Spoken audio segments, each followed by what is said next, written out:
Telugu cinema ఇండస్ట్రీలో తనకంటూ ఒక మంచి గుర్తింపు సంపాదించుకున్న హీరో అల్లు అర్జున్. అయితే ఈయన సుకుమార్ డైరెక్షన్లో చేస్తున్న పుష్ప 2 సినిమా ఆగస్టు 15వ తేదీన రిలీజ్ కావాల్సి ఉంది. కానీ ఇప్పుడు అనుకోని కారణాల వల్ల ఈ సినిమాని పోస్ట్ పోన్ చేస్తున్నట్టుగా తెలుస్తోంది. ఇక అదే రోజున రామ్ హీరోగా వస్తున్న డబుల్ ఇస్మార్ట్ సినిమాని రిలీజ్ చేస్తున్నట్టుగా సినిమా మేకర్స్ ఒక పోస్టర్ ని కూడా రిలీజ్ చేశారు.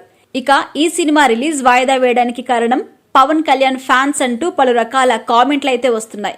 ఎందుకంటే పవన్ కళ్యాణ్ కి వ్యతిరేకంగా అల్లు అర్జున్ నంద్యాల వైసీపీ ఎమ్మెల్యే అభ్యర్థి తరపున ప్రచారం చేశాడు. అయితే ఎందుకు జనసేనకి సపోర్ట్ చేయకుండా వైసీకి సపోర్ట్ చేశాడు అన్న విషయంపై ఇప్పుడు ఇంట్రెస్టింగ్ న్యూస్ ఒకటి వైరల్ గా మారింది. బన్నీ వాసుకు టికెట్ ఇవ్వమంటూ అల్లు అరవింద్ పవన్ కళ్యాణ్ ను చాలాసార్లు రిక్వెస్ట్ చేశారట. అయితే పవన్ కళ్యాణ్ ఆయనకు టికెట్ ఇవ్వలేదట. ఇదే క్రమంలోనే హట్ అయిన అల్లు ఫ్యామిలీ జనసేనకు దూరంగా ఉన్నారట. ఇదే న్యూస్ ఇప్పుడు నెట్టింట బాగా ట్రెండ్ అవుతుంది. ఇక ఈ వార్తలో ఎంతవరకు నిజం ఉందో తెలియనప్పటికీ సోషల్ మీడియాలో ఒక రేంజ్ లో మాత్రం వైరల్ అవుతుంది. ఇక ఈ పరిణామాలు అన్ని కలిపి పవన్ కళ్యాణ్ కి ఎగనెస్ట్ గా ప్రచారం చేసినందుకు అల్లు అర్జున్ మీద చాలా వరకు నెగిటివ్ ఇంప్రెషన్ వచ్చింది. దానివల్ల 2 తెలుగు రాష్ట్రాల్లో ఈ సినిమాకి చాలా వరకు మైనస్ అయ్యే అవకాశాలు ఉన్నాయనే ఉద్దేశంతో ఈ సినిమాని పోస్ట్ పోన్ చేయాలని నిర్ణయించుకున్నట్టుగా తెలుస్తోంది.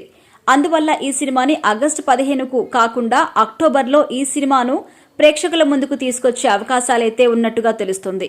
ఇక అల్లు అర్జున్ ఈ సినిమా తర్వాత త్రివిక్రమ్తో ఒక సినిమా చేయబోతున్నాడు అనే వార్తలైతే వస్తున్నాయి. అయితే ఈ సినిమాకి సంబంధించిన అఫీషియల్ అనౌన్స్మెంట్ ఇంకా రానప్పటికీ మరే దర్శకుడితో సినిమా చేయడానికి గ్రీన్ సిగ్నల్ అయితే ఇవ్వలేదు. కాబట్టి అల్లు అర్జున్ త్రివిక్రమ్ కాంబినేషన్ లో ఒక సినిమా తెరకెక్కబోతుంది అని వార్తలైతే వినిపిస్తున్నాయి. చూడాలి మరి అల్లు అర్జున్ ఈ సినిమాతో ఎలాంటి సక్సెస్ ని సాధిస్తాడు అనేది.